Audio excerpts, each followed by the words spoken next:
আল্লাহর নবী বলেন প্রতিদিন 2 বার, সকালে একবার, সন্ধ্যায় একবার আমার উম্মতের আমল আমি রাসূলের সামনে ফেরেশতারা পেশ করে। হায় হায়, নবীর সামনে তোমার নাম উচ্চারণ হয়, ফেরেশতা বলে ইয়া রাসূলুল্লাহ একটা সিজদা দেয় নাই, একটা সিজদা দেয় নাই।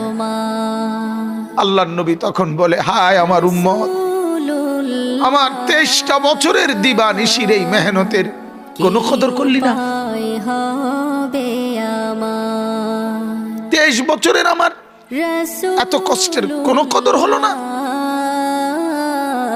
হাসরের ময়দানে নবী, দোস্ত শুনেন, হাসরের ময়দানে আল্লাহর নবী তার পিঠ দেখাবে, পিঠ, নবী তার পিঠ দেখাবে, পিঠ দেখায়া বলবে উম্মত দেখ আমার পিঠ চালনির মতো ছিদ্র ছিদ্র করে ফেলছি।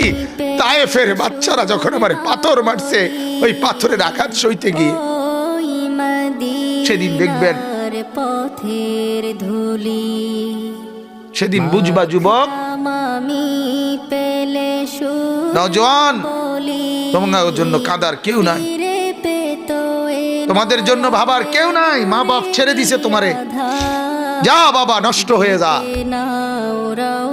আহা, মোবাইলের হাতে ছেড়ে দিছে তোমারে, নষ্ট বন্ধুদের হাতে ছেড়ে দিছে তোমারে, যা বাবা পেটের ভুক লাগলে ভাত খাইয়ে যাইস, বাকি টাইম নষ্ট হয়ে যায়।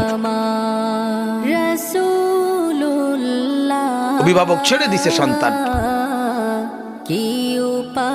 দুপুর বেলা বের হইছে রাত 10টা পর্যন্ত, কারো কোনো পেরেশানি নাই। মা বাবার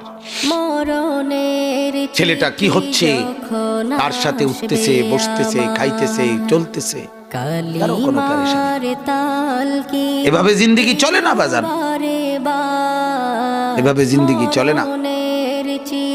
এজন্য আল্লাহ তাআলা প্রতিদিন ডাকে আমার বান্দা আমি কি অপরাধ করেছি। রাসূল প্রতিদিন বলে আমার উম্মত আমি কি অন্যায় করেছি। আমার তায়েফের রক্তের কোনো দাম নাই, আমার উহুদের দান দান শহীদ করার কোনো মূল্য নাই। 14 দিন আমি পেটে পাথর বেঁধেছি, আমার সেই পাথরের বাধা পেটের কোনো মূল্য নাই। আমি 3 মাস ঘরে চুলায় আগুন জ্বলে নাই, আমার সেই জীবনের কোনো মূল্য নাই। মুসলমানের ছেলেরা, মুসলমানের বাবারা, তোমরা তোমাদের আল্লাহকে চেনো, তোমরা তোমাদের রাসূলকে চেনো। মোবাইল দিয়ে হইলো রবিকে চেনো, রাসূলের জীবনী শোনো, তাইলেও ফায়দা হবে।